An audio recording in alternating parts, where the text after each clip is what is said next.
To all of you. आज जो पाठ पढ़ाने जा रहे हैं उस पाठ का नाम है मानवीय करुणा की दिव्य चमक, जिसको सर्वेश्वर दयाल सक्सेना ने लिखा है। सर्वेश्वर दयाल सक्सेना का जन्म बस्ती उत्तर प्रदेश जिले में सन 1927 ईस्वी में हुआ। उन्होंने प्रारंभिक तथा विद्यालयी शिक्षा बस्ती जिले से प्राप्त की। बीए तथा एमए की उपाधियां इलाहाबाद विश्वविद्यालय से प्राप्त की। आजीविका के लिए उन्होंने अध्यापन और संपादन किया। पहले वे अध्यापक बने, फिर आकाशवाणी में नौकरी की, जहां से दिनमान के उप संपादक रहे।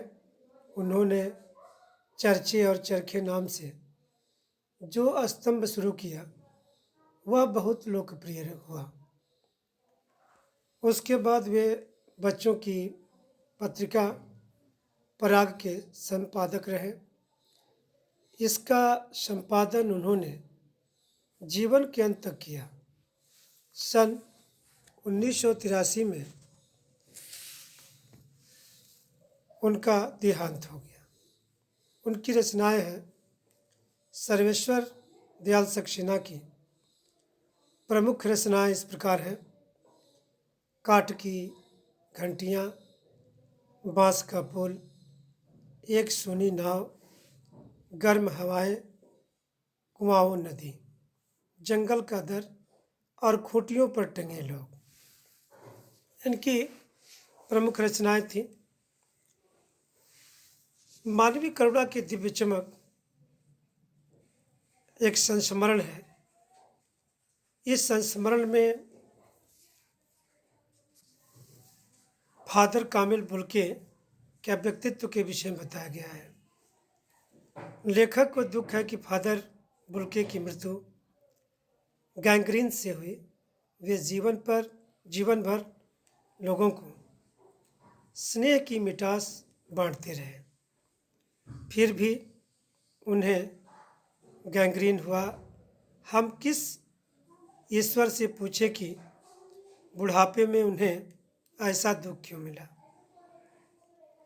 वे सदा साधुओं जैसा सफ़ेद लंबा चोंगा पहने रहते थे। चोंगा का मतलब होता है कि जो पारसी धर्म में एक विशेष प्रकार का वस्त्र होता है। उनकी बाहें और आंखें सदा गले लगने को आतुर लगती थीं। लेखक ने 35 सालों तक उनके इस स्नेह को महसूस किया तथा उन्हें याद करना करुण संगीत सा लगा है और देखना करुणा में स्नान करने जैसा लगा है।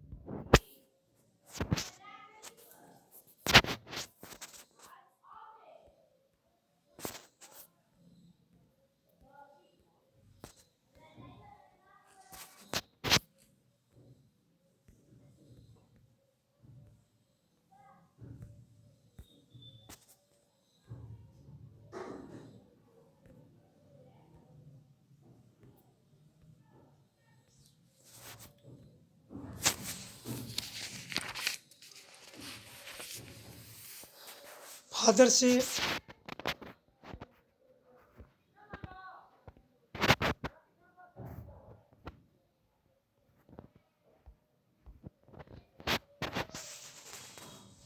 से बात करने पर मन में कर्म करने का संकल्प जागता था। जिन दिनों लेखक इलाहाबाद में थे, फादर भी परिमल नामक संस्था के सदस्य थे। परिमल एक प्रकार की गोष्ठी होती है जिसमें साहित्यिक वर्ग के लोग एकत्रित होकर के कविताओं के संबंध में अपने अपने विचार को प्रकट करते हैं। उस पारिवारिक स्नेह के बड़े सदस्य के समान थे। वे गोष्ठियों में, विचार विमर्श में और हंसी मजाक में खुलकर भाग लेते थे। वे सबके पारिवारिक उत्सवों और संस्कारों में पुरोहित की भांति उपस्थित रहते थे। लेखक के पुत्र के मुख में पहली बार अन्न उन्हीं ने डाला था। उनका वात्सल्य देवदार सा ऊंचा था। फादर प्रायः इलाहाबाद की सड़कों पर साइकिल चलाते हुए दिख जाते थे। वे हमेशा प्यार और ममता से छलकते रहते थे।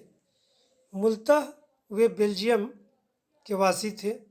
घर में माँ, पिता, 2 भाई और एक बहन थी।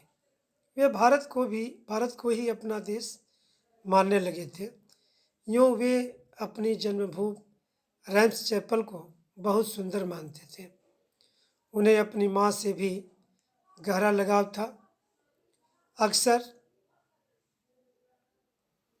उनकी माँ के पत्र उनके पास आया करते थे। डॉक्टर गुरबंस को वे माँ की चिट्ठियाँ दिखाते थे।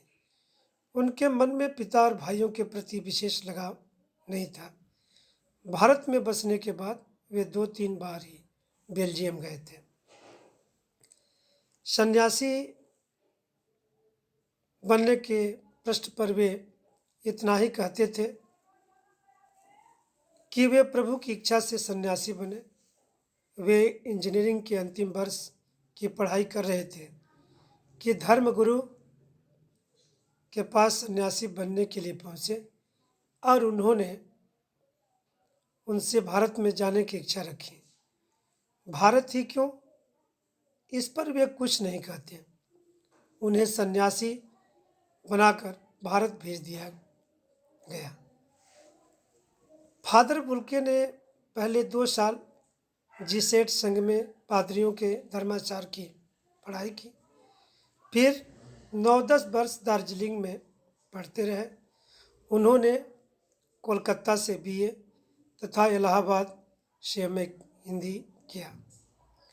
उन्होंने इलाहाबाद के विद्वान डॉक्टर धीरेन्द्र वर्मा के निर्देशन में रामकथा उत्पत्ति और विकास विषय पर शोध प्रबंध प्रस्तुत किया। उन्होंने ब्लू बर्ड नामक नाटक का रूपांतर नील पक्षी भी किया। इसके बाद वे रांची के सेंट जेवियर्स कॉलेज में हिंदी और संस्कृत विभाग के अध्यक्ष हो गए। यही उन्होंने प्रसिद्ध अंग्रेजी हिंदी कोश तैयार किया और बाइबिल का अनुवाद भी किया। 73 वर्ष की आयु में उनका देहांत हो गया।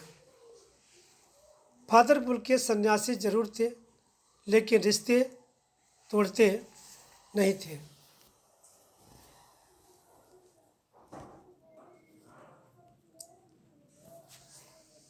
रिश्ते तोड़ते नहीं थे। 10 साल बाद मिलने पर भी उनकी गंध महसूस होती थी। वे दिल्ली आने पर लेखक से अवश्य मिलते थे।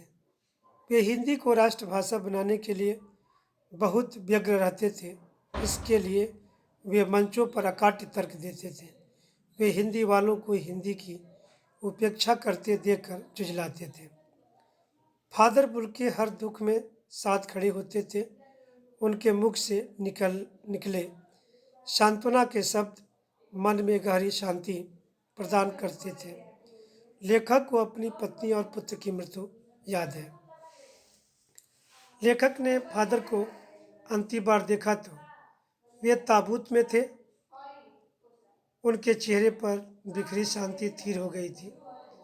18 अगस्त 1982 को सुबह 10 बजे उनके शव को दिल्ली के कश्मीरी गेट स्थित निकलसन कब्रगाह में उतारा गया।